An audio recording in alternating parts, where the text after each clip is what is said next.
October is Domestic Violence Awareness Month, and an event in East Texas today aimed to shine a light on the connection between domestic violence and human trafficking. KLTV7's Bob Hallmark has more from Longview.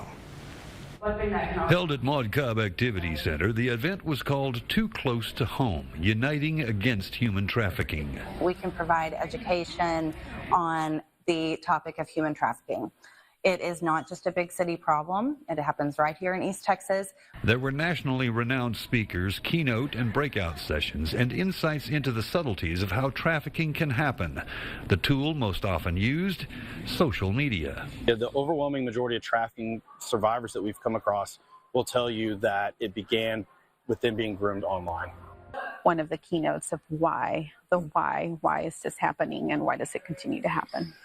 It's not something that's just happening in third world countries or a major metropolis. It's happening here, and it starts with vulnerability. And traffickers see those vulnerabilities, they exploit those vulnerabilities, and then they utilize those to try to fill whatever that person is missing. This is a community problem, and so once they build a relationship and build a trust with these people, they'll do anything. They'll give them any type of information. They'll go anywhere with them.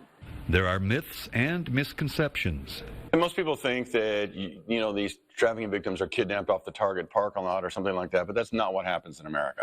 They're often tricked or manipulated into believing that the trafficker cares about them. The truth and the reality is if you have people, you have trafficking. Just like if you have people, you have drugs. And education is the only defense.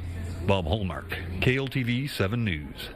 And the Women's Center of East Texas partnered with the Barton House Children's Advocacy Center, Greater Longview United Way, Rotary Club of Longview, and the Zonta Club of Longview to host this free one-day conference.